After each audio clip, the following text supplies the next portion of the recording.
আমার নবী পাক নামাজ পড়েন, ভুঁড়ি আপনার চাপানো, জান্নাত রমণী ফাতিমা তাজহারা আপনার বাচ্চা রমণী জান্নাতের রানী ফাতিমা রাস্তায় আসতে আসতে আমার রাসূলুল্লাহ তখন পিঠে ভুঁড়ি চাপানো, জান্নাত রানী ফাতিমা বলে, ও মক্কার কাফেরেরা, ওরে মক্কার দুষ্ট মানুষেরা, আমার আব্বাকে এমন করে কষ্ট তোরা দিস। আমার রাসূল পয়গম্বরে আযাব আপনার ভুঁড়ি ফেলে দিয়ে তবু আপনার নামাজ সমাপ্ত করলেন না। আল্লাহর নবীর মাথার উপর কাঁধের উপর ভুঁড়ি চাপানো থাকলো, ফাতিমা তাজহারা আপনার ভুঁড়িটা ফেললেন। আমার রাসূল পয়গম্বরে আযমকে যখন রাস্তায় নবী চলতেন, রাস্তা আপনার কাটা পর্যন্ত বিছিয়ে দিত, নানা রকম ভাবে আপনার অত্যাচার করেছে। সাহাবী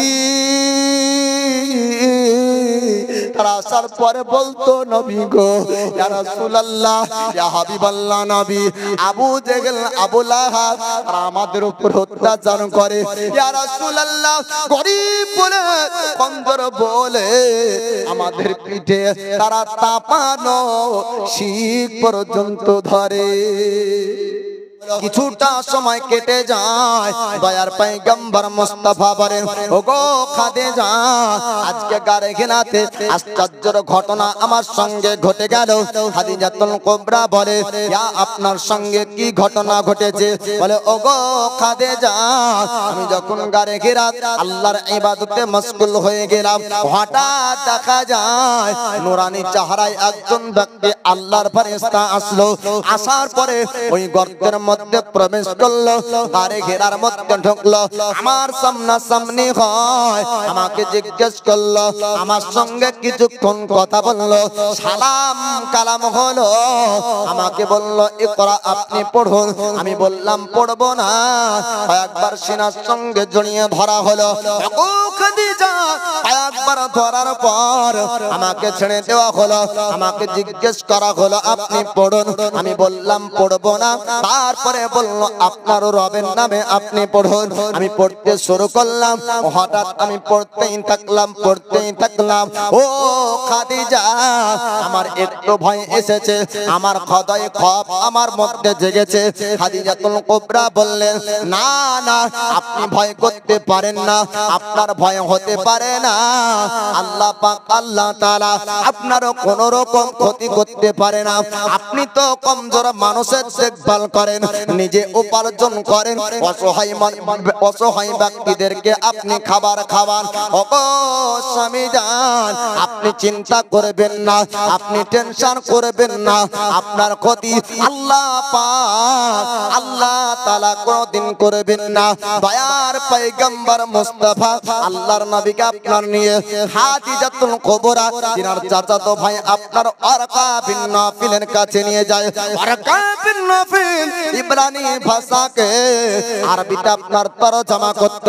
এত বয়স হয়ে যায়, ওই ব্যক্তি আপনার নাবিনা হয়ে গিয়েছিল, বৃদ্ধ হয়ে যাওয়ার কারণে চোখের আপনার দৃষ্টি হারিয়েছিল, চোখে আপনার দেখতে পেত না, নাবিনা হয়ে যায়। খাদিজাতুল কুবরা যাওয়ার পরে ওয়ারকা বিন নাফিলের কাছে আপনার নবী পাককে নিয়ে যান।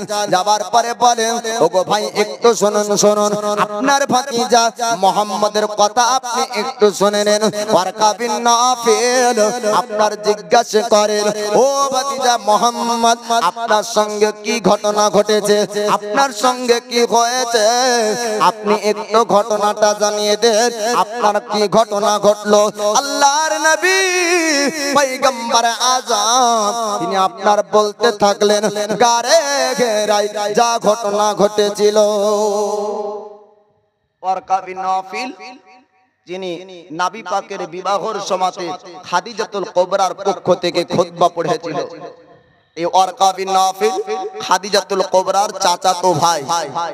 এতটা বয়স হয়েছিল যে আপনার চোখের পাওয়ার, চোখের দৃষ্টি হারিয়েছিল, নাবিনা হয়েছে, দেখতে তো পাচ্ছে না। বলে, ও ভাতিজা মুহাম্মদ, আপনার সঙ্গে গারে হেরায় কি ঘটনা ঘটলো একটু শোনান।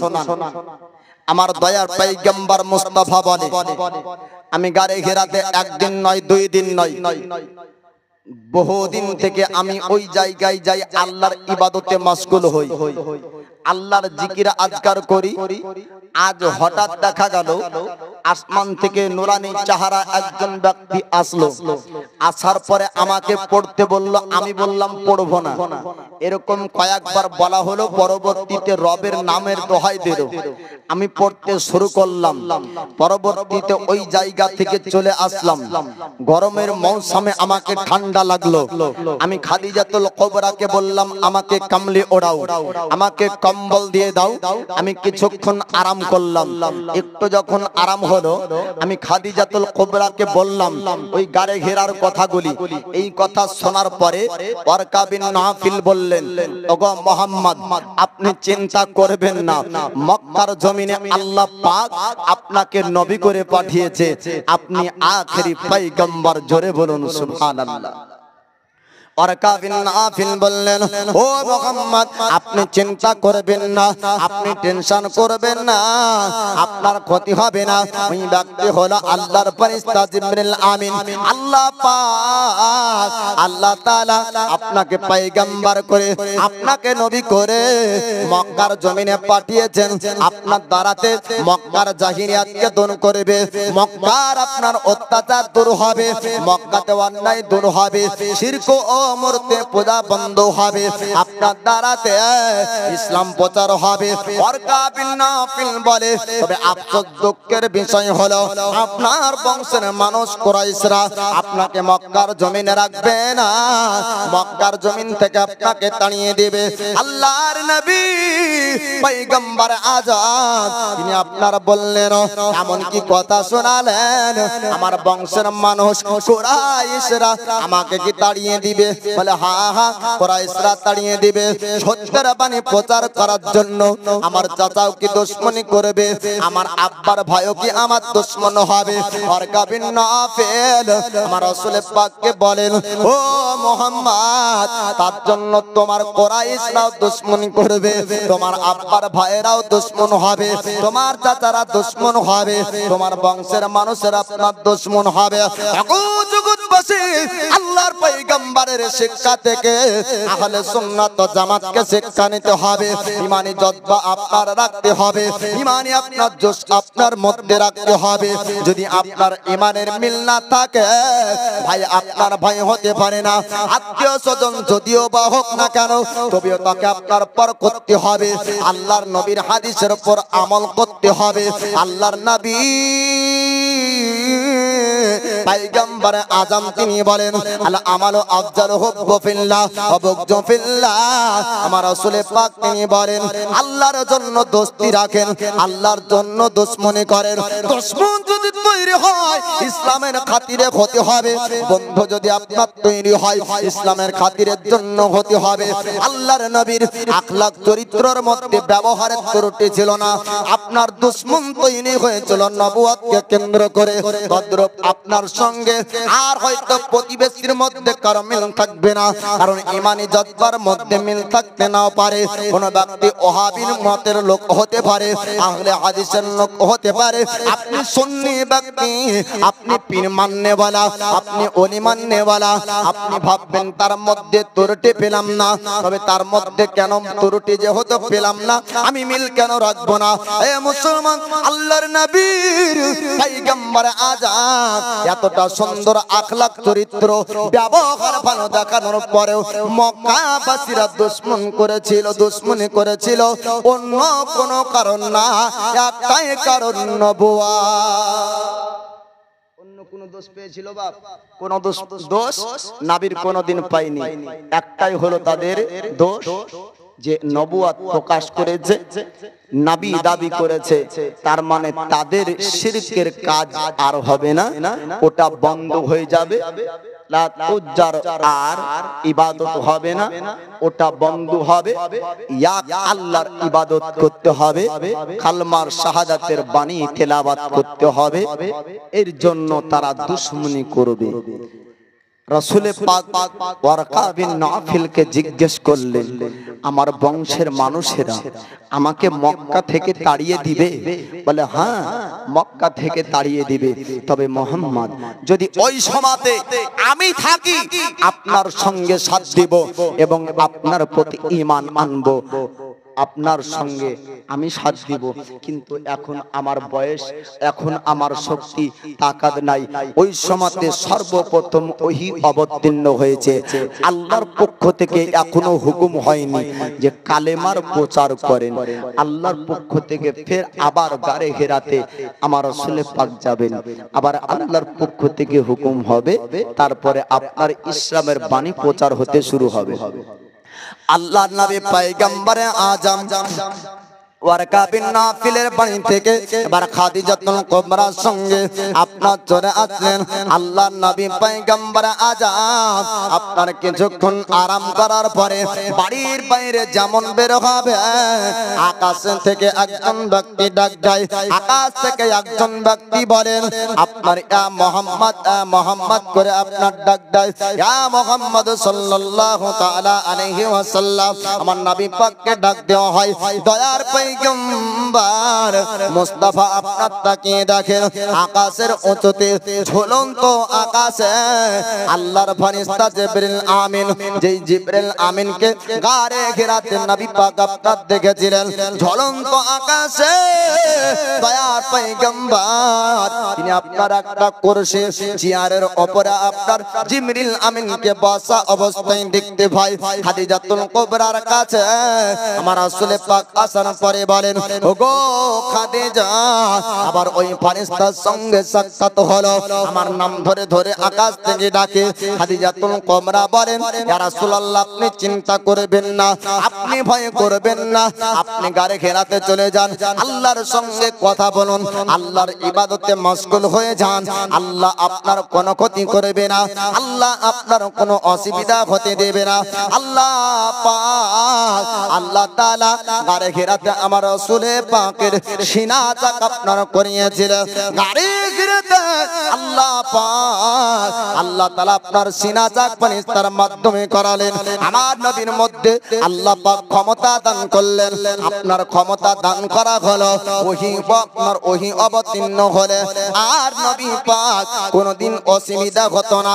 আল্লাহ পাক আল্লাহ তাআলা এমন ক্ষমতা শক্তি হিকমত পাওয়ার দান করলেন যে আল্লাহর নবীর উপরে ও জিবরিল আমিন লাগতো না, কখনো কখনো ডাইরেক্ট আপনার ওহী নবীর উপর আসতো, আমার নবী বরদাস্ত করতেন। জোরে বলুন সুবহানাল্লাহ।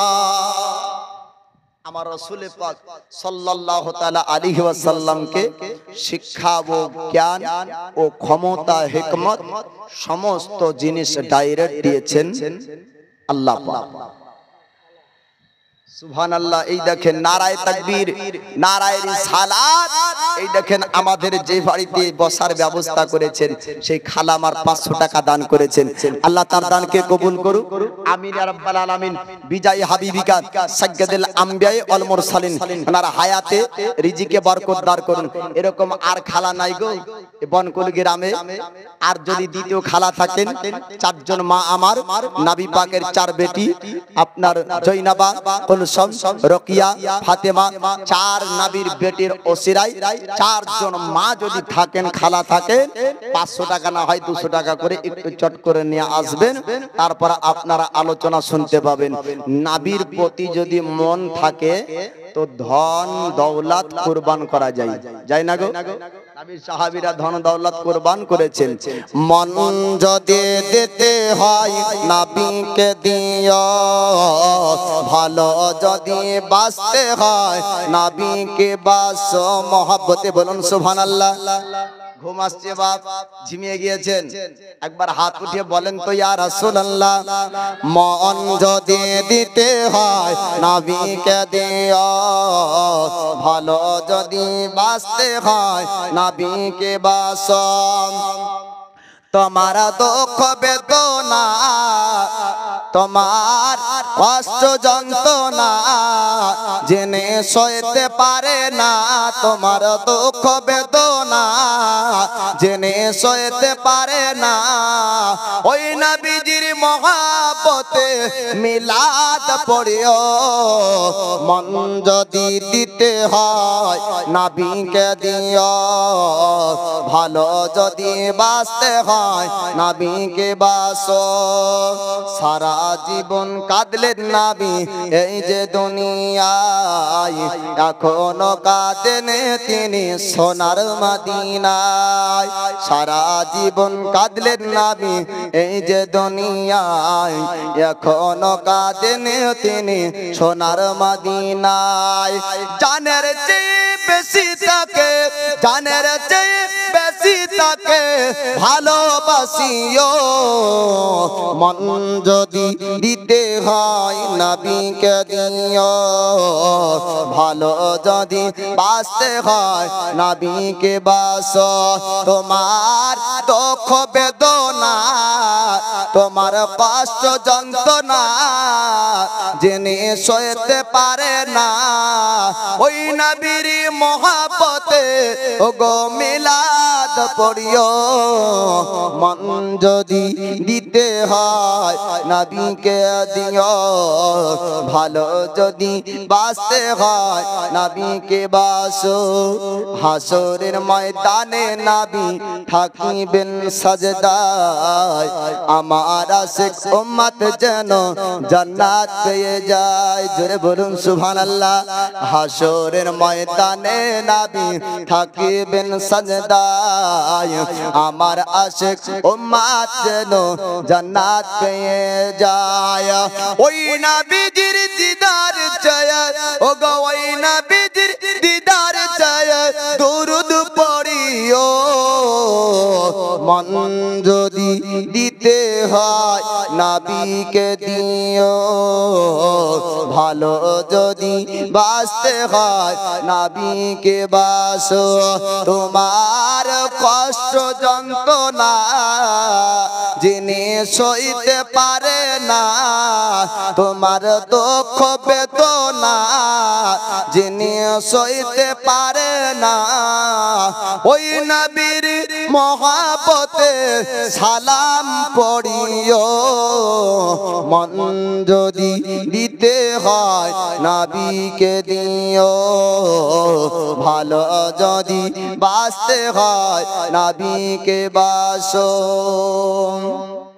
নবীর দিদার একবার যদি নসিব হয়ে যায় নবীর দিদার একবার যদি নসিব হয়ে যায় জাহান্নামের আগুন তাকে দেখিয়ে পালায় জোরে হবে না সুবহানাল্লাহ নবীর দিদার একবার যদি নসিব হয়ে যায় জাহান্নামের আগুন তাকে দেখিয়ে পালায় ও নবী পাগলদের দিদার দিয়ে ও নবী পাগলদের দিদার দিয়ে ধন্য করিও মন যদি দিতে হয় নবীকে দিও ভালো যদি বাঁচতে হয় নবীকে বাসো তোমার দুঃখ বেদনা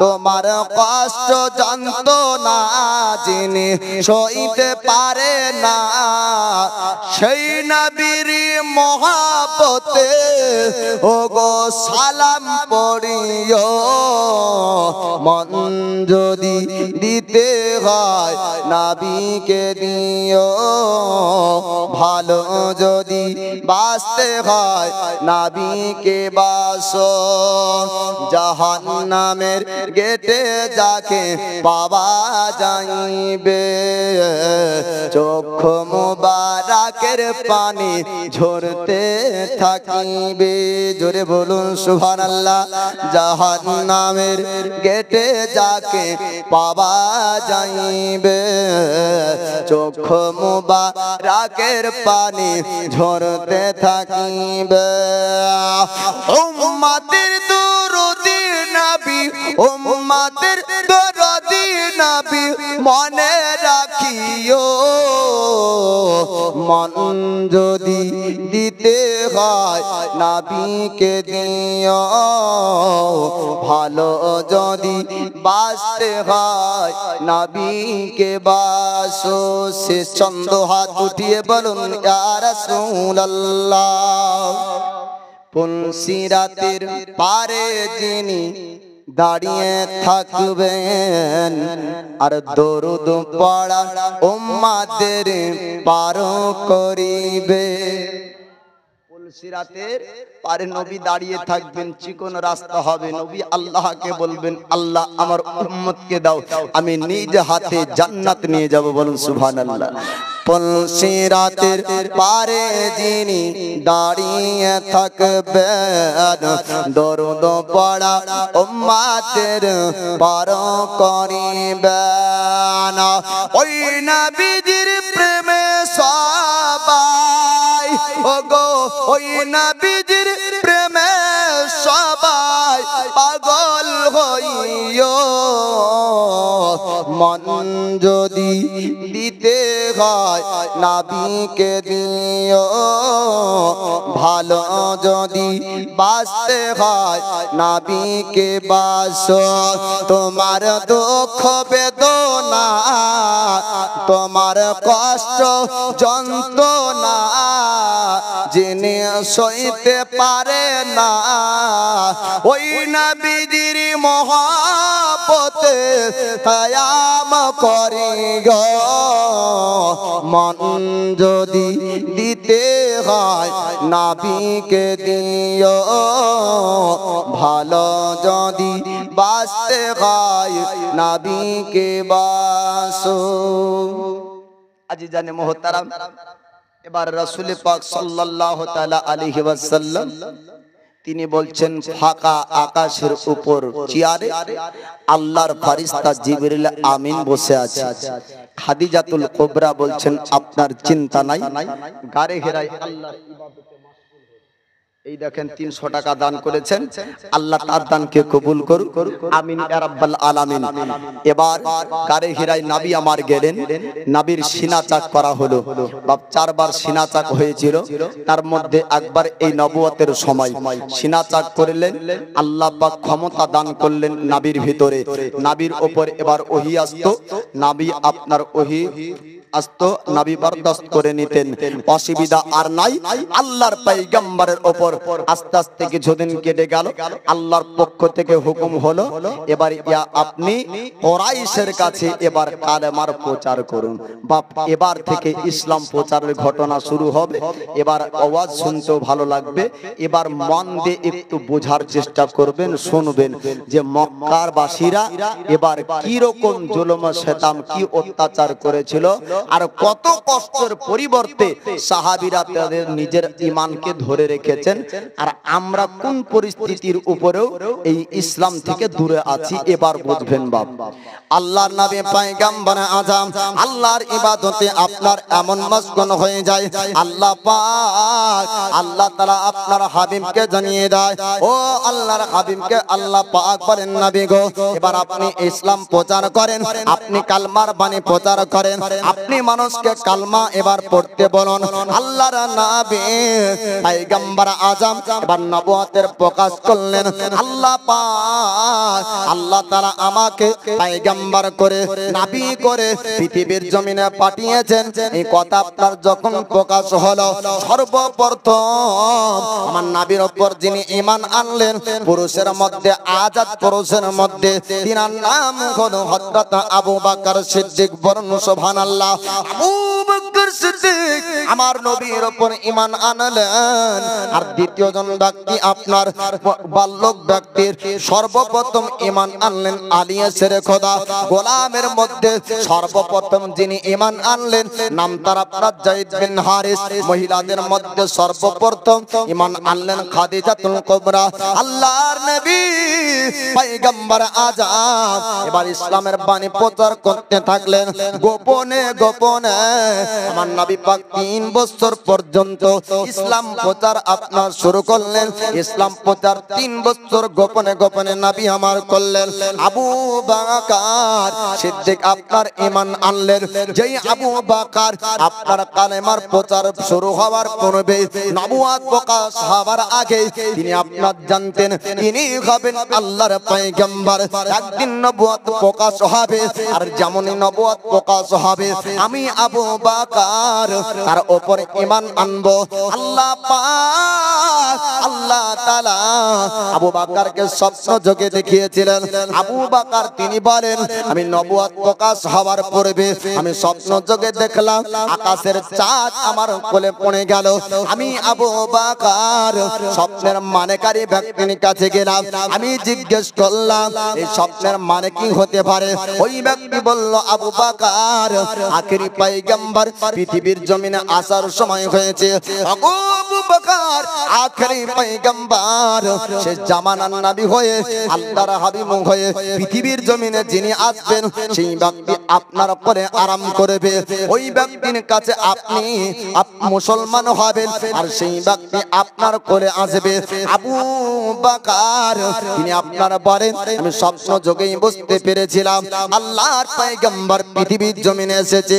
তাই যখন নবুয়ত প্রকাশ হলো আবু বকর সর্বপ্রথম ঈমান আপনার আনলেন। আবু বকর সিদ্দিক আপনার তাবলীগের মাধ্যমে আবু বকর সিদ্দিকের ইসলাম প্রচারে আব্দুর রহমান বিন আউফ, উসমান গনি সহ কয়েকজন ব্যক্তি আর ইসলাম ধর্ম গ্রহণ করলেন। আল্লাহর নবী পয়গম্বর আযম 3 বছর এরকম ইসলাম প্রচার করলেন। আল্লাহ পাক আল্লাহ তাআলা বললেন ওগো হাবিব আপনি শুনুন, আপনি এবার কুরাইশের কাছে যান আর কুরাইশদেরকে কালমার প্রচার করুন, কুরাইশদেরকে দাওয়াত দেন, এক আল্লাহর ইবাদত করতে বলুন। আমি আল্লাহ পৃথিবীর জমিনে আপনাকে পয়গম্বর করে পাঠিয়েছি, আপনাকে নবী করে পাঠানো হয়েছে। আপনি কুরাইশদেরকে গিয়ে বলুন আল্লাহর নবী পয়গম্বর আযম একটা পাহাড়ের উঁচুতে আপনার চললেন আর ডাক দিলেন মাশারা কুরাইশ, হে কুরাইশের মানুষেরা একটু তোমরা আসো আসো। সমস্ত কুরাইশরা আপনার জড়ো হলো, এক জায়গায় একত্রিত হয়। আর কুরাইশদেরকে নবী পাক বললেন, নবী পাক বললেন ও কুরাইশের মানুষেরা আমি যদি তোমাদেরকে বলে পাহাড়ের পিছনে লস্কর ছপিয়ে আছে তোমরা বিশ্বাস করবে কি বলো? কুরাইশের মানুষ তারা বলল মুহাম্মদ আজ পর্যন্ত আপনি মিথ্যা বলেননি, আজ পর্যন্ত ঝুট কথা বলেননি, আজ পর্যন্ত অন্যায় করেননি। আপনি যদি বলেন যে পাহাড়ের পিছনে লস্কর ছপিয়ে আছে তবে আপনার কথা আমরা বিশ্বাস করব। আমার নবী কুরাইশদেরকে ডাক দিলেন, হে কুরাইশের মানুষেরা আমি যদি তোমাদেরকে বলি যে এই পাহাড়ের পিছনে লস্কর সেনাবাহিনীরা ছুপিয়ে আছে, তারা আমাদের উপর হামলা করতে পারে, তবে এই কথা বিশ্বাস করবে? কুরাইশরা বলল হে মুহাম্মদ আজ পর্যন্ত যে জবান ঝুট কথা বলেনি আজ কি করে সেই ঝুট মিথ্যা কথা বলবে? অতএব আপনি যদি বলেন তো সত্যই লস্কর ছুপিয়ে থাকবে, আপনার কথা আমরা বিশ্বাস করব। আপনি বলুন কি বলতে চান? আল্লাহর নবী পয়গম্বর আযম তিনি আপনার বললেন ও কুরাইশের মানুষেরা লস্কর ছুপিয়ে নাই, কোন সেনাবাহিনী লুকিয়ে নাই, কেউ আমাদের উপর হামলা করবে না, কারো হামলার ভয় করো না। তবে একটা কথা বলার জন্য আমি তোমাদেরকে একত্রিত করলাম, আমি তোমাদেরকে ডাক দিয়েছি। ও কুরাইশের মানুষেরা আজকে একটা কথা তোমাদেরকে বলতে চাই। কুরাইশ তারা মানুষ বলল মুহাম্মদ কি বলতে চান একটু বলে দিন। আল্লাহর নবী বলতেছেন ও কুরাইশের মানুষেরা, ও আমার বংশের মানুষেরা, ও আমার চাচারা, আল্লাহ পাক আল্লাহ তাআলা পৃথিবীর জমিনে আমাকে পয়গম্বর করে আমাকে নবী করে আপনাদের কাছে পাঠিয়েছেন। আপনারা বিশ্বাস করুন আর আপনারা পড়ুন লা ইলাহা ইল্লাল্লাহ, আল্লাহ ছাড়া দ্বিতীয় মাবুদ প্রতিপালক রব নাই, মুহাম্মাদুর রাসূলুল্লাহ, মুহাম্মদ আল্লাহর রাসূল। আপনারা সাক্ষী দেন, আপনারা পড়ুন লা ইলাহা ইল্লাল্লাহ, আল্লাহ ছাড়া কোনো মাবুদ নাই, আশহাদু আন্না মুহাম্মাদান আবদুহু ওয়া রাসূলুহু, এবং সাক্ষী দেন বিশ্বাস করুন মুহাম্মদ আল্লাহর বান্দা ও রাসূল। কুরাইশের মধ্যে আপনার উতবা সাইবা আবু লাহাব তারা বলল, ও কুরাইশের মানুষেরা তোমরা শোনো শোনো, মুহাম্মদ আজ পর্যন্ত মিথ্যা বলেনি, তবে মুহাম্মদ পাগল হয়ে গিয়েছে, মুহাম্মদ দেওয়ানা হয়ে গিয়েছে, মুহাম্মদের কথা আর বিশ্বাস করা চলবে না। সমস্ত কুরাইশদেরকে আপনার আবু লাহাব উতবা সাইবা তারা বলল আর মুহাম্মদের কথা মানা যাবে না।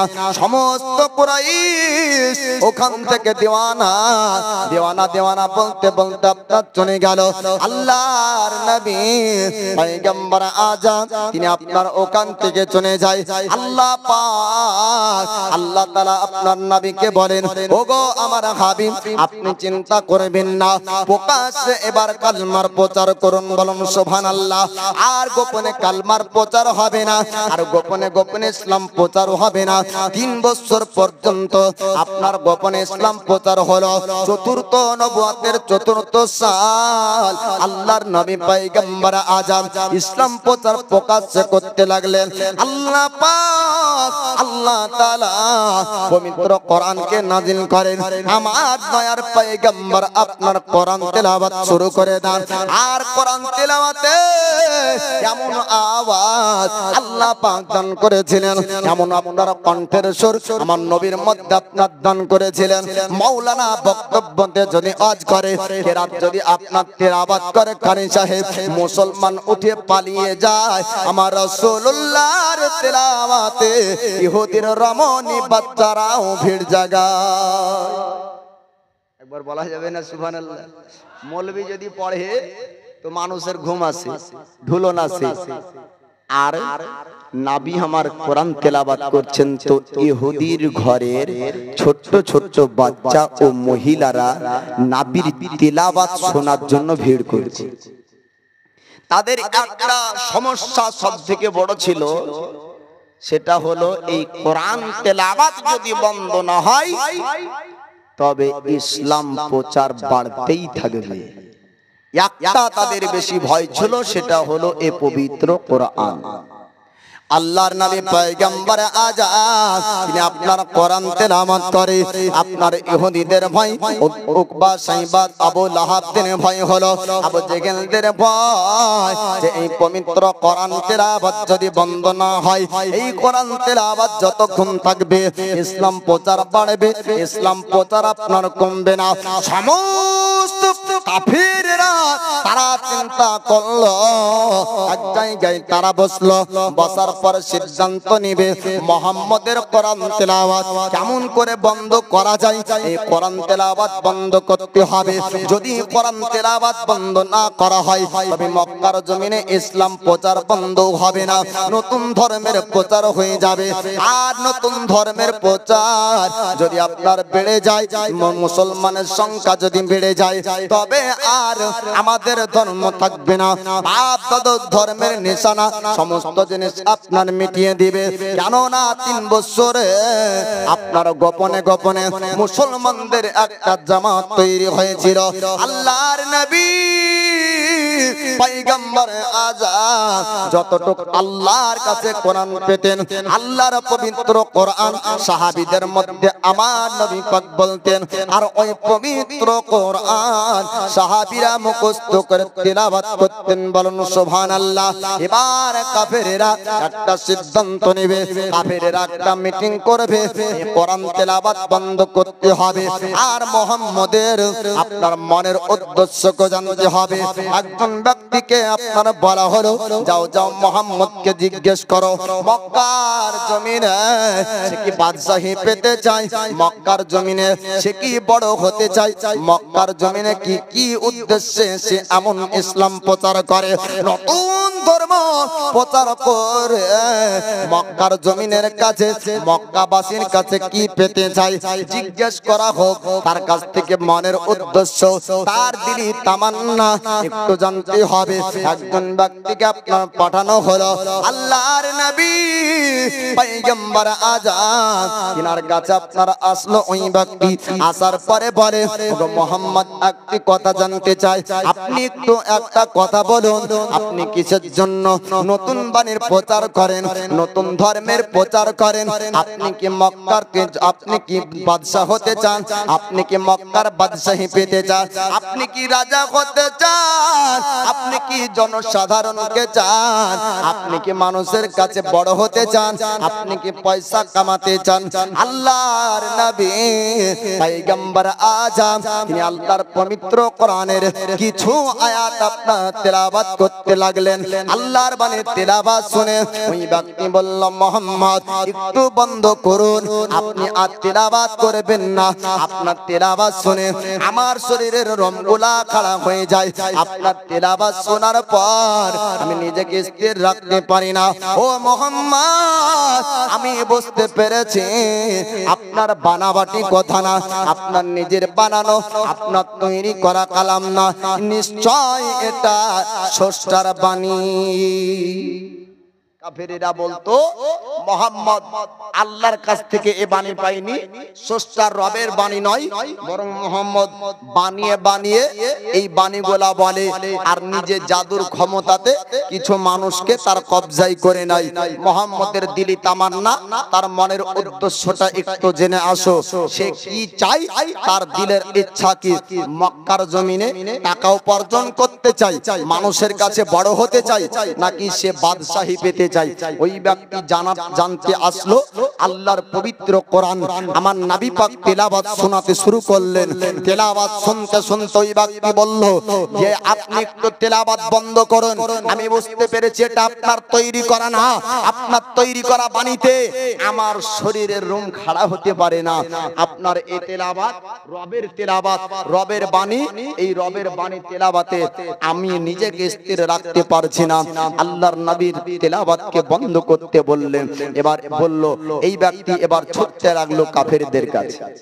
যাবার পর এবার বলবে যে মুহাম্মদের নিজে তৈরি করে বাণী বলেনি, বরং এই বাণী হলো স্রষ্টা রবের বাণী। বলুন সুবহানাল্লাহ। কাফেররা পর্যন্ত সাক্ষী দিয়েছিল এই বাণী মুহাম্মদের বাণী না। তারপরে আল্লাহ পাক আবু লাহাব, আবু জেহেল, উতবা, সাইবাদের কলবে ও পেশানিতে এমন করে মোহর মেরে রেখেছিলেন যে তারা আপনার কোনোদিন বুঝেনি। কারণ আল্লাহ পাক সূরা বাকারার মধ্যে বলেছেন, আমি যার পেশানিতে, যার কলবে মোহর মেরে দিব, হে নবী আপনি তাদেরকে যতই ভয় দেখান তারা ভয় করবে না, আপনি তাদেরকে যতই বুঝান তারা বুঝবে না, যাদেরকে আল্লাহ হেদায়াত দিবে না। এবার ওই ব্যক্তি চলল। যাওয়ার পরে আপনার আবু জেহেল, উতবা, সাইবা তাদের সামনে গিয়ে বলল, ও আবু জেহেল, ও উতবা, সাইবা, তোমরা শোনো। আবু লাহাব, আমি গিয়েছিলাম মুহাম্মদের কাছে, মুহাম্মদকে জিজ্ঞেস করলাম বাদশাহী কি পেতে চাই মক্কার জমিনে, পয়সা উপার্জন করতে চায়, নাকি সে মানুষের জনসাধারণের মতামত নিয়ে জনসাধারণের কাছে একটা নাম কামাতে চাই? বলে না না, তার কোনো উদ্দেশ্য ছিল না, দিলি তামান্না এমনটা না। কিছু একটু তেলাওয়াত শুরু করলো, আর যে তেলাওয়াত মানুষের কাছে পৌঁছিয়ে দেয়, যেই তেলাওয়াত মানুষের কাছে করে, এই তেলাওয়াতটা তার বানানো তেলাওয়াত না, এই তেলাওয়াত হলো নিশ্চয় রবের বাণী। কেননা তেলাওয়াতের সময় আমার শরীরের আপনার রোমগুলা খাড়া হয়ে যায়। ও আবু লাহাব, আবু জেহেল, আপনারা শুনুন শুনুন, আপনারা কুরাইশের সরদার, তবে আপনাদেরকে একটা কথা বলতে চাই, মুহাম্মদের উপর আপনারা দুশমনি করবেন না, মুহাম্মদের ক্ষতি করার চেষ্টা করবেন না। এই মুহাম্মদ আপনাদের বংশের একজন ব্যক্তি, আল্লাহর পবিত্র বাণী, রবের স্রষ্টার বাণী তেলাওয়াত করে। মুহাম্মদ যদি মক্কার জমিনে ইসলাম প্রচার করে দেয়, মক্কার বুকে যদি ইসলাম প্রচার হয়ে যায়, আপনাদের কুরাইশের সম্মান ইজ্জতটা বেড়ে যাবে। আবু লাহাব, উতবা, উকবা, সাইবা তারা বলল, আবু জেহেল তারা বলল, একটু তুই চুপ কর, চুপ কর, মুহাম্মদকে আর কোরআন তেলাওয়াত করতে দেব না। সরদারেরা মিটিং করলো, সরদারেরা সিদ্ধান্ত নিল মুহাম্মদ যদি কোরআন তেলাওয়াত করে তার উপর অত্যাচার করা হবে, আর যারা মুহাম্মদের পক্ষ থেকে এই বাণী তেলাওয়াত করবে তাদের উপরও আপনার অত্যাচার হবে। তারপর আবু তালিবকে একবার ডাক দেওয়া হোক। যেহেতু আবু আবু তালিবের দায়িত্ব রয়েছে মোহাম্মদ নবীর চাচা আবু তালিব আপনার ডাকা হলো আবু জেহেল আবু লাহাব বলে ও আবু তালিব তুমি একটু শোনো শোনো তোমার ভাতিজা মোহাম্মদকে বারণ করো আল্লাহর মোহাম্মদকে বারণ করো যে বাণীটা প্রচার করে এই বাণী যেন প্রচার না করে এই বাণী যদি প্রচার করে ইসলাম ধর্মের প্রচার যদি হয় কালমার বাণী প্রচার যদি হয় নতুন ধর্মের সংখ্যা যদি আস্তে আস্তে বাড়তে থাকে তবে তোমার ভাতিজা মোহাম্মদের উপর আক্রমণ হবে ওগো আবু তালেব তোমার ভাতিজা মোহাম্মদকে সাবধান করতে হবে আল্লাহর নবীর চাচা আবু তালেব আমার রাসূলুল্লাহর কাছে যায় আর যাওয়ার পরে বলে ভাতিজা মোহাম্মদ এই বাণী কি আপনি বন্ধ করবেন না ভাতিজা মোহাম্মদ আপনি এ বাণী বন্ধ করুন আল্লাহর নবী বলছেন ওগো চাচা এ বাণী যদি আমার বানানো বাণী হতো আমি বন্ধ করে দিতাম চাচা আপনি একটু চুপ করুন আর এ বাণীটা কার আপনি একটু শুনুন আল্লাহর নবী পবিত্র কোরআনকে তেলাওয়াত করতে শুরু করলেন আবু তালিব কোরআন তেলাওয়াত শোনার পরে বলেছিলেন ভাতিজা মোহাম্মদ আপনি আপনার মতন এই ইসলাম প্রচার করুন আর কোনোদিন বাধা হব না আর আপনার বিপদে আপদে সব সময়ে আপনার সঙ্গে আমি আবু তালিব থাকবো জোরে বলুন সুবহানাল্লাহ তারপরেও যখন বন্ধ হলো না এবার আবু জেহেল আবু লাহাব আবু আপনার উকবা সাইবা করলো কি বলে মুহাম্মদের কাছে যারা কালমা বিশ্বাস করেছে যারা মুসলমান হয়েছে তাদের উপর অত্যাচার হবে গরীব গরীব মুসলমানের উপরে কমজোর মুসলমানের উপরে তারা আঘাত করতে শুরু করলো কাফেররা যদি চিন্তা করত কাফেররা যদি ইচ্ছা করত মুসলমানের সংখ্যাগুলোকে তারা আপনার কতল করে দিতে পারত কিন্তু না না তারা কতল করেনি তবে তাদের মনের উদ্দেশ্য কি ছিল যদি এদেরকে কতল করে দিই তবে তার পরবর্তীতে মানুষের মধ্যে আরো জজবা আসবে আরো মুসলিম হয়ে যাবে ইসলাম ধর্ম গ্রহণ করবে তার জন্য তারা বলে খুব এদেরকে অত্যাচার করাবো যেন এদের অত্যাচারকে দেখে অন্যরা ভয় আর মুসলমান না হতে পারে এর জন্য আপনার কমজোর মুসলমানদের উপরে গরিবদের উপর অত্যাচার শুরু করলো আর অত্যাচারে আপনার মুসলমানরা কোরআন তেলাওয়াত করতেও তাদের কষ্ট হয় আপনার নবীর শ্রেষ্ঠ সাহাবে নাম তার আবু বকর সিদ্দিক মক্কার জমিনে আবু বকর সিদ্দিকের মতন ভালো ব্যক্তি আপনার দ্বিতীয় পাওয়া অসম্ভব ছিল আবু বকর মক্কার জমিন ছেড়ে চলে যায় একজন সর্দার রাস্তায় দেখা হয় নাম তার আপনার দাগানা নামক সর্দার বলল ও আবু বকর আপনি মক্কার জমিন ছেড়ে কোথায় যাচ্ছেন একটু জানিয়ে দেন আবু বকর নবীর সাহাবী তিনি আপনার বলেন দাগানা আমি মক্কার জমিন আর থাকবো না আমি মক্কার জমিন থেকে চলে যাব দাগানা সর্দার বলল আবু বকর আপনি মক্কার জমিন কেন ছাড়বেন মক্কার জমিন যদি আপনার মতন ব্যক্তি ছেড়ে দেয় তবে মক্কার একটা বদনাম হয়ে যাবে মক্কার একটা দুর্নাম হবে এরকম নরম দিল মানুষকেও মক্কার জমিন ছাড়তে হচ্ছে মক্কাবাসী কত খারাপ বলবে না যদি একটা গ্রামে কোনো ঝামেলা হয় আর যদি নরম দিলের মানুষকে যদি গ্রাম ছেড়ে চলে যেতে হয় পার্শ্ববর্তী গ্রাম বলবে এই বনকুল গ্রাম বা অমুক গ্রামটা কত খারাপ রে এর মতন মানুষকেও গ্রামে টিকতে দিল না তো আবু বকর সিদ্দিক খুব নরম দিলের মানুষ ছিলেন কারোর সঙ্গে অন্যায় করেননি কাউকে গালি দেননি কারোর সঙ্গে কোনোদিন মিথ্যা বলেননি এইরকম আবু বকর সিদ্দিককে মক্কার জমিন ছেড়ে চলে যেতে হবে এই খবর যদি অন্য অন্য জায়গায় পৌঁছে যায় তবে মক্কার একটা বদনাম হবে তাই দাগানা নামক এই সর্দার বলল না আবু বকর আপনাকে মক্কার জমিন ছাড়তে হবে না আপনি মক্কাতে থাকবেন এবার দাগানা সরকার বলল, ও আবু বকর, আপনাকে মক্কার জমিন ছাড়তে হবে না, আপনি মক্কার জমিন থাকবেন। আপনি মক্কার জমিন কেন ছাড়বেন? বলে মক্কাবাসীরা আমার উপর অত্যাচার করে, মক্কাবাসীরা আমাকে কষ্ট দেয়। ওগো দাগানা, আমি মক্কার জমিন থাকবো না। দাগানা সরদার বলল, ওগো আবু বকর, কে তোমাকে কষ্ট দেয়, কে তোমাকে আঘাত করে? আবু বকর সিদ্দিক বলেন, ও দাগানা, যেখানে আল্লাহর বাণী পবিত্র কোরআন আমি তেলাওয়াত করতে পাবো না, ওই জায়গাতে আবু বকর থাকবে না। আল্লাহর নবীর সাহাবী আবু বকর আপনার দাগানা সরদারের সঙ্গে চলল। দাগানা সরদার বলে, আবু বকর, আমি আবু জেহেলের সঙ্গে কথা বলবো, আমি আবু জেহেলের উতবা সাইবার সঙ্গে কথা বলবো। আবু বকর, আমার সঙ্গে চলো মক্কা শহরে, আমি তাদের সঙ্গে একটা মিটিং করব, আপনার উপর যেন কেউ আঘাত না করে। দাগানা আবু জেহেল আবু লাহাবের সঙ্গে কথাবার্তা বলল। আবু বকরকে ডাক দেয়, ও আবু বকর, আপনি একটু আসুন, আসুন আমার সঙ্গে আসুন। আবু জেহেল আবু লাহাবকে বলা হলো, ও কুরাইশের সর্দারেরা, খবরদার খবরদার, আবু বকরের উপর আঘাত করবি না, আবু বকরের উপর যেন অত্যাচার না হয়ে যায়।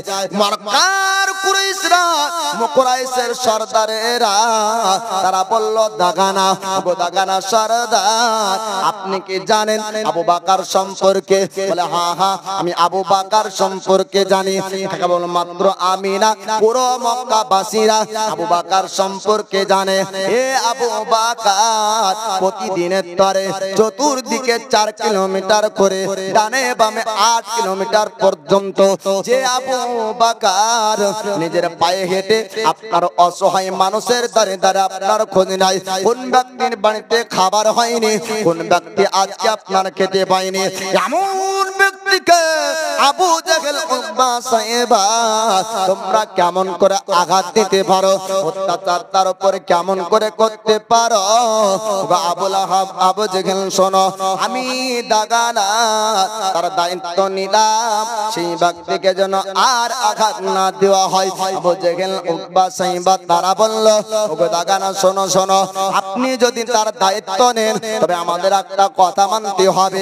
একটার জন্য আমাদের অসুবিধা হয়, একটাই কারণ তার মধ্যে পাওয়া যায়, যার জন্য তার উপর আক্রমণ করতে বাধ্য। আবু বকর তিনি চুপচাপ দাঁড়িয়ে, তাদের মধ্যে আপনার কথাবার্তা হয়। তারা আপনার কুরাইশের সর্দাররা বলল, ও দাগানা, আবু বকরকে জিজ্ঞেস করো, আল্লাহর কোরআন নাকি তেলাওয়াত করে? ওই কোরআন যদি তেলাওয়াত করে মক্কা জমিনে অত্যাচার হবে, আর যদি কোরআন তেলাওয়াত না করে তবে তার উপর আপনার অত্যাচার হবে না। যদি কোরআন তেলাওয়াত করে তবে অত্যাচার হবে, আর যদি তেলাওয়াত না করে তো অত্যাচার আপনার হবে না। দাগানা সর্দার বলল, তাই হবে, আল্লাহর কোরআন তেলাওয়াত করবে, আপন ঘরে তেলাওয়াত করবে, আওয়াজ বাইরে আসবে না। আবু বকর সিদ্দিক যখন কোরআন তেলাওয়াত করতেন, ইহুদি নাসারার বাচ্চারা, মহিলারা, আবু জেহেল উতবা সাইবার কুরাইশের ঘরের বাচ্চারা, মহিলারা এ আবু বকর সিদ্দিকের কোরআন তেলাওয়াত শোনার জন্য বাড়ির বাইরে ভিড় করত। জোরে বলুন সুবহানাল্লাহ। এমন তেলাওয়াত তিরাদের মধ্যে ছিল। আল্লাহর নবী সাহাবী আবু বকর সিদ্দিক চুপ থাকলেন। দাগানা সরদার এবার আবু জেহেল উতবা সাইবা আবু লাহাবের মধ্যে আপনার কথাবার্তা হয়ে গেল, আর পবিত্র কোরআন তেলাওয়াত হবে, বাড়ির মধ্যে আপনার তেলাওয়াত হবে, আওয়াজ বাইরে আপনার আসবে না। আবু বকর তিনি আপনার সেই সময় চুপ থাকলেন, এবার বাড়ি চলে যায়, আল্লাহর পবিত্র কোরআন তেলাওয়াত করবে। আল্লাহর বাণী আপনার পবিত্র কোরআন যখন তেলাওয়াত করতে যাবে, আজকে আপনার তেলাওয়াত হয় না, আবু বকরের তেলাওয়াত আপনার জোরে জোরে হয়। জোরে বলো। আবু বকরের তেলাওয়াত আপনার জোরসে জোরসে উচ্চারণ হতে লাগলো। আস্তে কোরআন তেলাওয়াত হয় না, কারণ আল্লাহর বাণী কোনোদিন আস্তে হয় না, ও হক কথা কোনোদিন গোপনে হয় না। হয় গো, হক কথা হবে প্রকাশ্যে, আর হক কথা বলতে যে গোপন করবে জানতে হবে ও নিজেই বেহকের উপর আছে। যে হক বলতে গোপন করবে সে নিজেই আপনার বেহকের উপর আছে, হক কথা আপনার গোপন থাকবে না। একবার দরুদ পড়েন আল্লাহুম্মা।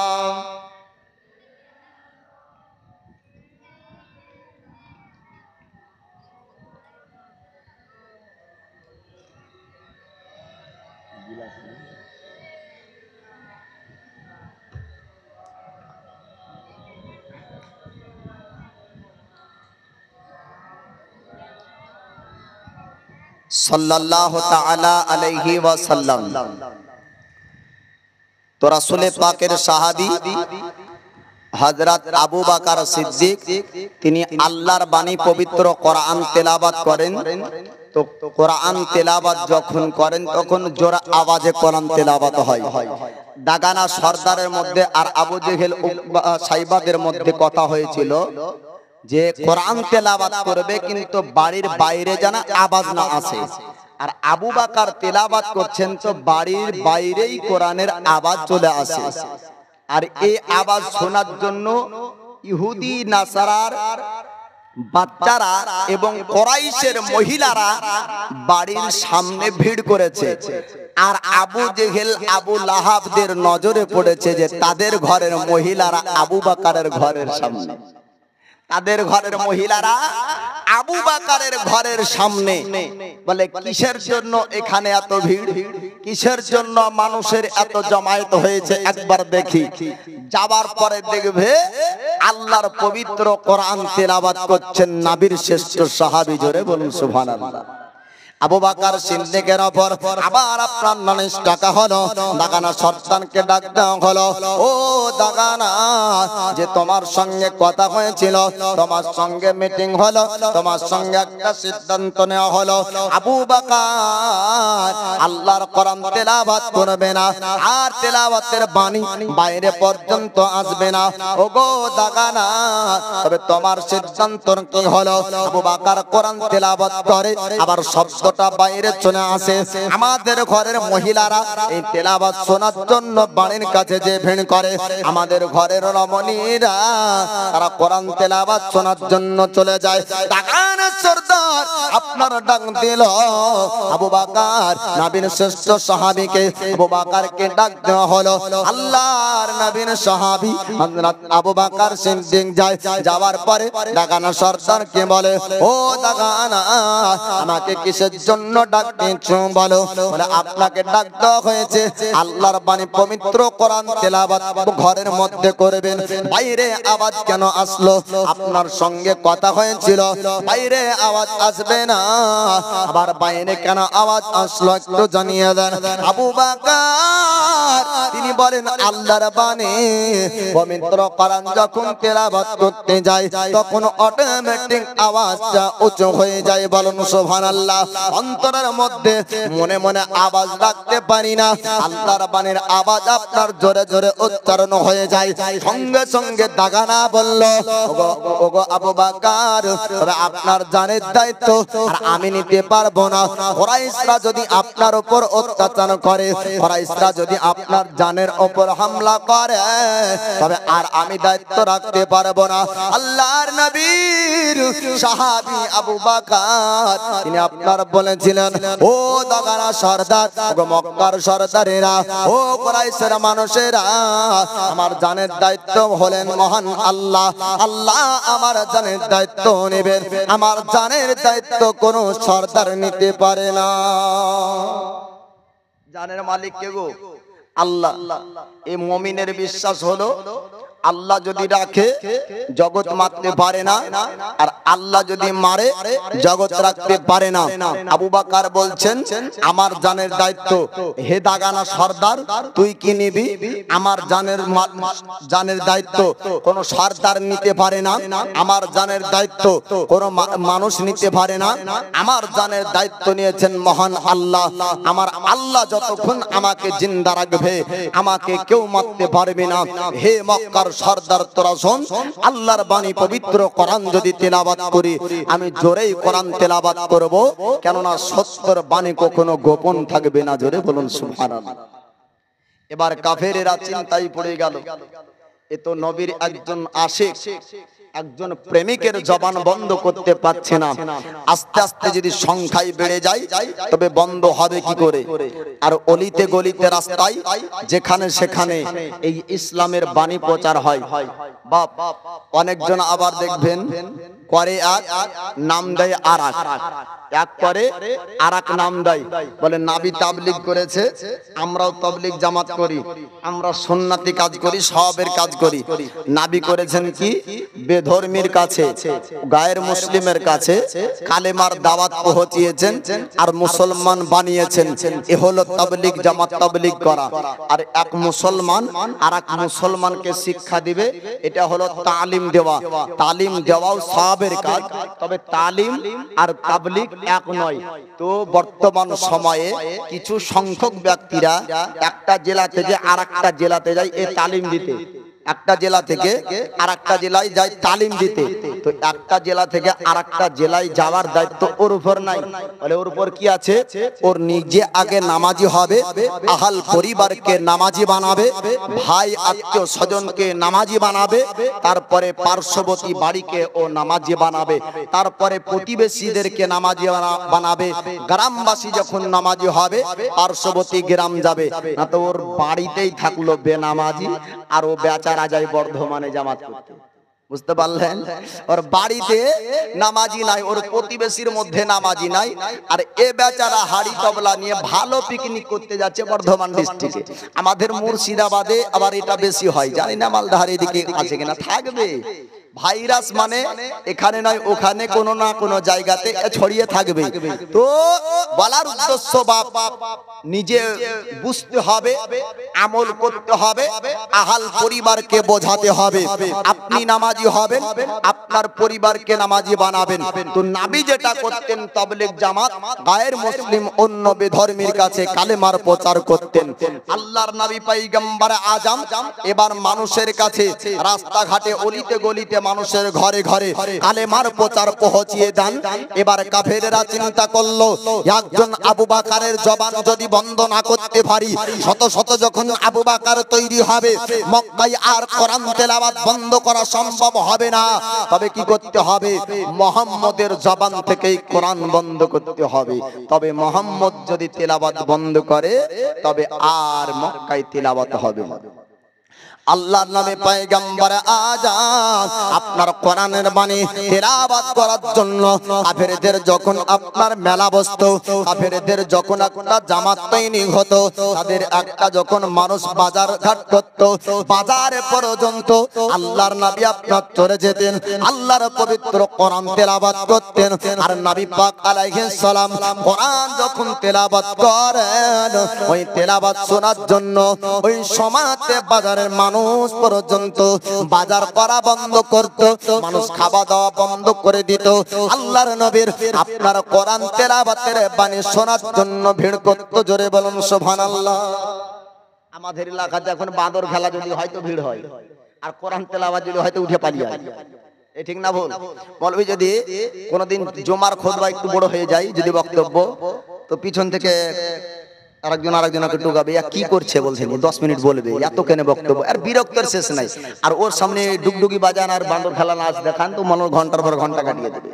তো আমার রাসূল পাক যখন কোরআন তেলাওয়াত করতেন, বাজারে ইহুদির মানুষেরা খাওয়া বাজার ঘাট করা বন্ধ করে আমার নবীর তেলাওয়াত শুনতেন।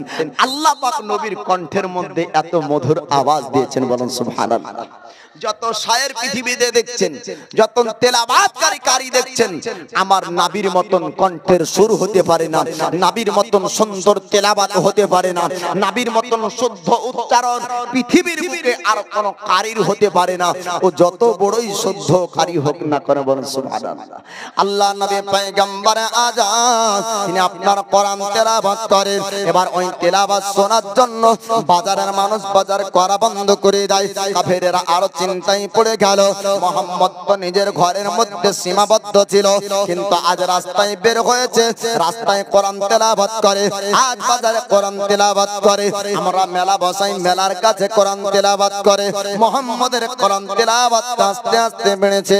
আবু লাহাব একজন ব্যক্তিকে ডাক দিল, কোন ব্যক্তি যদি থাকো, ওই দেখো দিওয়ানা পাগল কোরআন তেলাওয়াত করে আপনার বাজারে, এর কোরআন তেলাওয়াতের কাছে কেউ বাজনা বাজাও।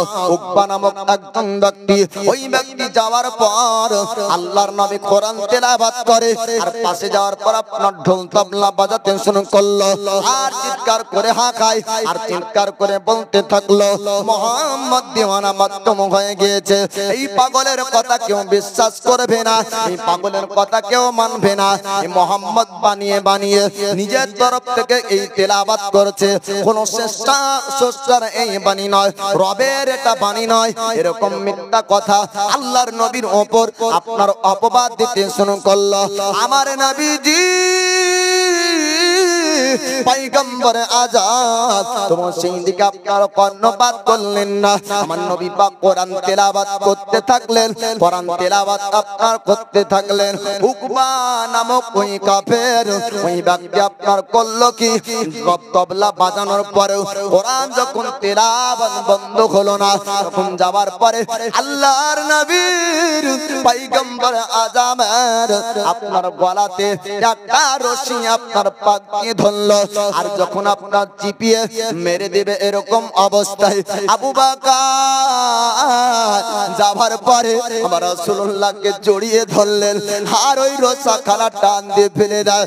উকবা নামক পাপী ব্যক্তিকে আবু বকর বলল, ওরে পাপী, ওরে মক্কার বাসীরা, এত করে নবীকে কষ্ট দিস, তোদেরকে কি অন্যায় করেছে? তোদেরকে কি কেউ খারাপ বলেছে? মোহাম্মদ কি কোনোদিন দুঃখ দিয়েছে? ও মক্কার কাফেরেরা, ওরে মক্কাবাসীরা, আমাদের নবীকে এরকম কষ্ট দিস না। এইরকম নরম ব্যক্তির উপর তোরা খবরদার খবরদার আঘাত করিস না। উকবা ওই পাপী ব্যক্তির আপনার ধাক্কা দিয়ে আবু বকরের ধাক্কাতে আপনার পড়ে গেল। ওঠার পরে নবীর শ্রেষ্ঠ সাহাবী আবু বকরের উপর আঘাত করে। কিতাবের মধ্যে বলা হয়েছে আবু বকর ওই ব্যক্তিকে আঘাত করলেন, ওই ব্যক্তি আপনার আবু বকর সিদ্দিককে আঘাত করলো। বোঝা গেল নবীর জন্য সাহাবীরা আঘাত দিয়েছেন, আর নবীর জন্য সাহাবী রাসূলরা আঘাত আপনার সহ্য করেছেন। এটা ইসলামের আপনার প্রথম দিকের কথা। আল্লাহর নবী পয়গম্বরে আজম আল্লাহর নবী যখন রাস্তায় চলতেন, কাফেরেরা বলতো, ও মক্কার ছেলেরা, ওরে মক্কার বাচ্চা বাচ্চা মানুষেরা, তোরা আয় আয়, পাগলের পিছনে তোরা ঢিলা মার, পাগলের পিছনে তোরা ঢিলা মার। আর ছোট ছোট পাথর গুলা ছোট ছোট বাচ্চারা আমার নবীর পিছনে মারতো, আর চিৎকার করে বলতো, ও মক্কাবাসী রে, পাগল বের হয়েছে আমার রহমতের নবীকে। মক্কাবাসীরা, মক্কার মানুষেরা পাগল পাগল করে আপনার দিওয়ানা দিওয়ানা করে ডাক দিত। আবু লাহাব একদিন বলল, ওই ডাক পাগল নামাজ পড়ে, কোন ব্যক্তি যদি থাকিস আয়, এই ব্যক্তির পিঠের ওপরে একটু লাড়ি ভুঁড়ি চাপিয়ে দে। উটের পচা ভুঁড়ি যদি কেউ পাস, এর পিঠের ওপর চাপিয়ে দে। আমার নবী ইবাদত যখন করতেন, নামাজ যখন পড়তেন, বাবা আল্লাহর নবী পিঠের উপরে আপনার ভুঁড়ি চাপানো হতো। মার্বেলের মসজিদ বানিয়েছেন, টালির আপনার মসজিদ বানিয়েছেন। ও গ্রামবাসীরা, আপনার মসজিদে কেউ পচা ভুঁড়ি চাপাই না, তারপর আপনার কাতার খালি রেখেছেন। ও গো গ্রামবাসী, বাড়িতে যাই নামাজ কিনেছেন, কেউ আপনাকে আঘাত করে না। তারপরে নামাজের সমাতে চায়ের দোকানে আমার রাসূলুল্লাহ নামাজ পড়েন, আমার নবী পাক নামাজ পড়েন, ভুঁড়ি আপনার চাপানো। জান্নাত রমণী ফাতিমা তাজহারা, আপনার বাচ্চা রমণী জান্নাতের রানী ফাতিমা রাস্তায় আসতে আসতে আমার রাসূলুল্লাহ তখন পিঠে ভুঁড়ি চাপানো। জান্নাত রানী ফাতিমা বলে, ও মক্কার কাফেরেরা, ওরে মক্কার দুষ্ট মানুষেরা, আমার আব্বাকে এমন করে কষ্ট তোরা দিস। আমার রাসূল পয়গম্বরে আযম আপনার ভুঁড়ি ফেরে দিয়ে তবু আপনার নামাজ সমাপ্ত করলেন না। আল্লাহর নবীর মাথার উপর কাঁধের উপর ভুঁড়ি চাপানো থাকলো, ফাতিমা তো জাহরা আপনার ভুঁড়িটা ফেললেন। আমার রাসূল পয়গম্বরে আযমকে যখন রাস্তায় নবী চলতেন রাস্তা আপনার কাটা পর্যন্ত বিছিয়ে দিত, নানা রকম ভাবে আপনার অত্যাচার করেছে। সাহাবী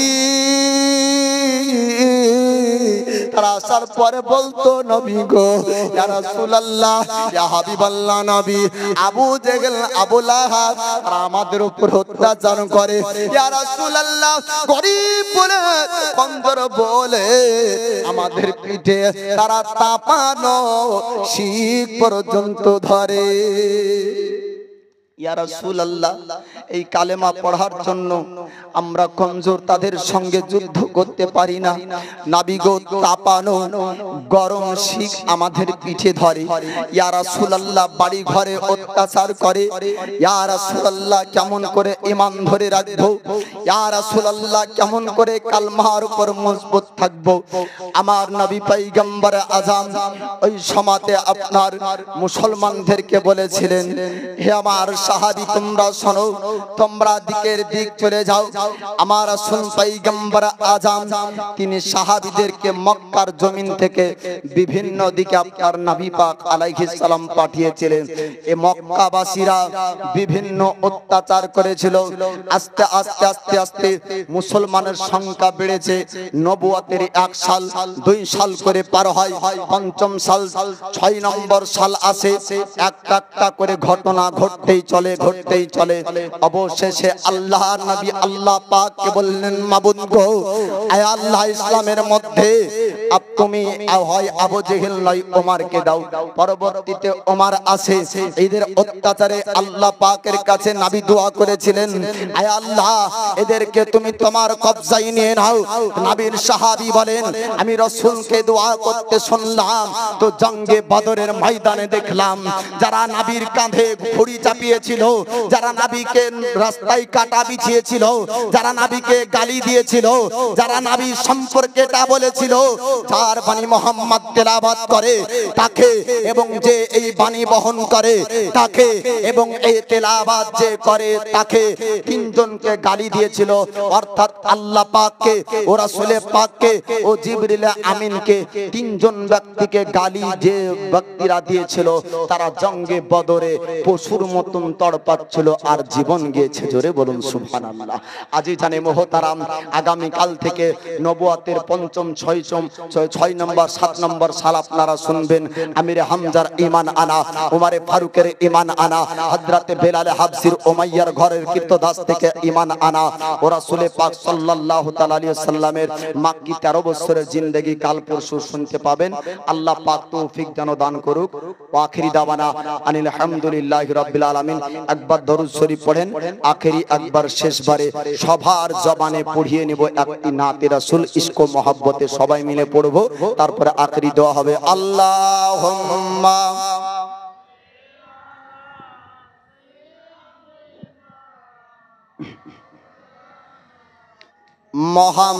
মুহাম্মাদ ওয়ালা আলি সাইয়্যিদিনা মাওলানা মুহাম্মাদ সাল্লি আলা মুহাম্মাদিন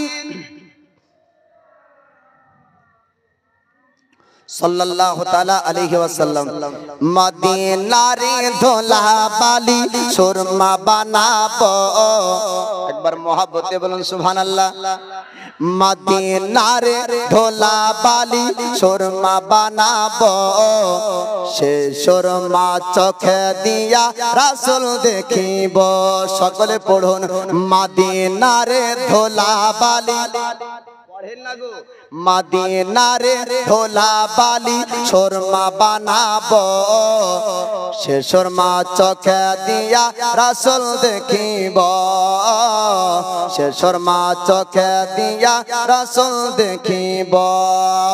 আশিকরা মদিনায় গেল মোর নবীর দিদার দিদার পেল আশিকরা মদিনায় গেল মোর নবীজির দিদার পেল আশায় যে মোর দিন ফোরালো কি যে করিব আশায় যে মোর দিন ফোরালো কি যে করিব সে সুরমা চোখে দিয়া রসুল দেখিব সে সুরমা চোখে দিয়া যদি মদিনার ধোলাবালি সুরমা পান তো নবী যদি দেখার সুযোগ পান তো দেখবেন কে কে হাত উঠান দিনি এই মানুষগুলা খালি বলবেন সে সুরমা চোখে দিয়া রসুল দেখিব আমার সঙ্গে সঙ্গে মদিনার ধোলাবালি সুরমা বানাবো মদিনার ধোলাবালি সুরমা বানাবো সে সুরমা চোখে দিয়া রসুল দেখিব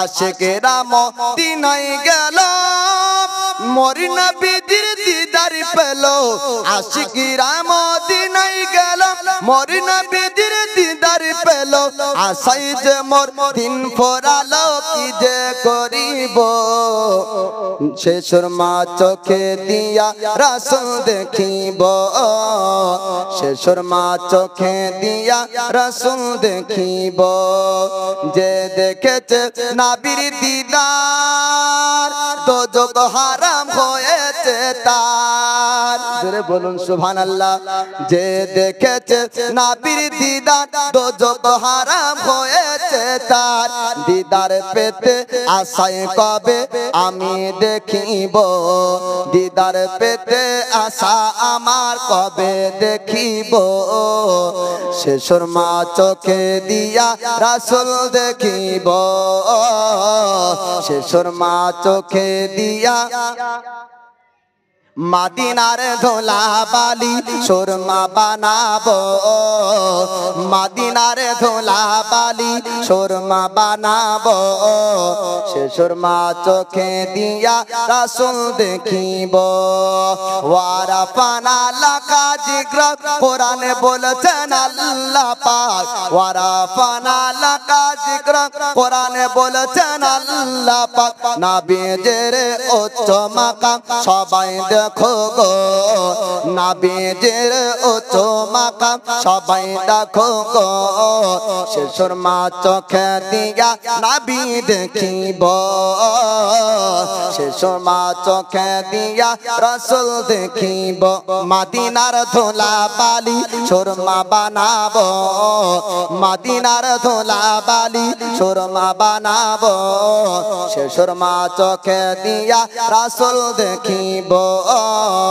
সে সুরমা চোখে দিয়া রাসূল দেখিব তোমরা যারা যাও মদিনা আমার সালাম কইও রোজায় তোমরা যারা যাও মদিনায় আমার সালাম কইও রোজায় জিজ্ঞাসিও নবীজিকে আমি কবে যাইব জিজ্ঞাসিও নবীজিকে আমি কবে যাইব সে সুরমা চোখে দিয়া রাসূল দেখিব সে সুরমা চোখে দিয়া রাসূল দেখিব মদিনার ধোলাবালি সুরমা বানাবো মদিনার ধোলাবালি সুরমা বানাবো সে সুরমা চোখে দিয়া রাসূল দেখিব সে সুরমা চোখে দিয়া রাসূল দেখিব